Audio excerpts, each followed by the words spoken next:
Isang mapagpalang araw po sa ating lahat. Ako si Godfrey Quizon and this is my devotion for today, May 26. And ang topic po natin for today is tatlong dahilan kung bakit ka dapat magtiwala sa Diyos, or incommunicable attributes. So ano po ba incommunicable attributes? So incommunicable attributes refers to those characteristics of God that He does not share. These includes self-existence, infinity, immutability, and omnipotence. Unlike communicable attributes such as love, mercy, or justice, which God shares with His people, incommunicable attributes reminds us of the vast difference between the Creator and His creation. Understanding these attributes helps us see God as infinitely greater than ourselves, leading us to all humility and worship.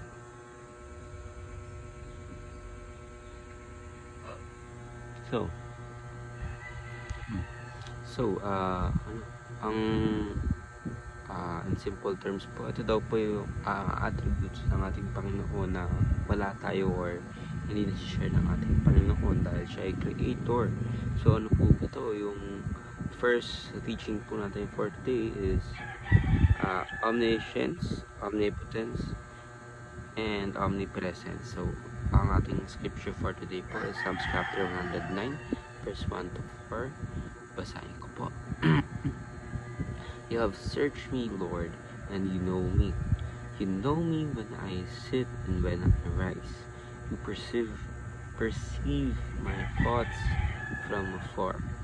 You discern my going out and my lying down. You are familiar with all my ways. Before a word is on my tongue, you, Lord, know it completely. So, ano po ba yun?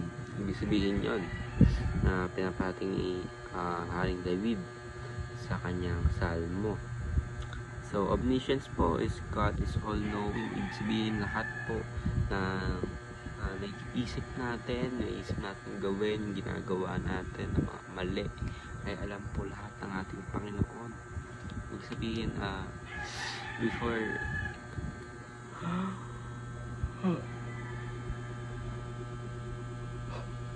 So, sorry po, may commercial. So, before pa tayo i-create po ng ating Panginoon, alam na po lahat ng Panginoon yung gagawin natin. Kasi, nakikita po nga niya yung past, future, and present ng iisa lang. Sabihin, lahat, all-knowing, sabihin lahat ng bagay alam ng Panginoon kasi siya nga po yung gumawa sa atin. Na kahit ngayon, yung mga gagawin ko, mga ginagawa ko, is alam lahat ito ng ating Panginoon. Kaya wala po tayong dapat itago sa ating Panginoon na kapag tayo po ay magdadasal at mag-repent, sabihin po natin sa ating Panginoon na Lord, alam ko po nakikita niyo po ako and inaamin ko po lahat ng aking pagkakamali at sana po ay niyo po akong patawad. So, ngayon po kasi lahat naman po ng bagay alam ng ating Panginoon, kaya dapat hindi po tayo mahiya sa ating Panginoon kapag po tayo ay manghihingi ng tawad o lalapit sa Kanya. Kasi before naman natin po ilapit sa ating Panginoon ay alam na po niya yung ating ipag-pray. Omnipresence, ibig sabihin God is present everywhere.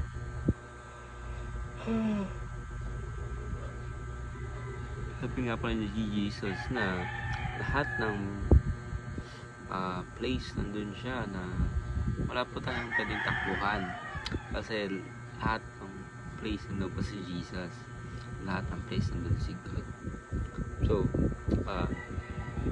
kung tayo man po ay nasa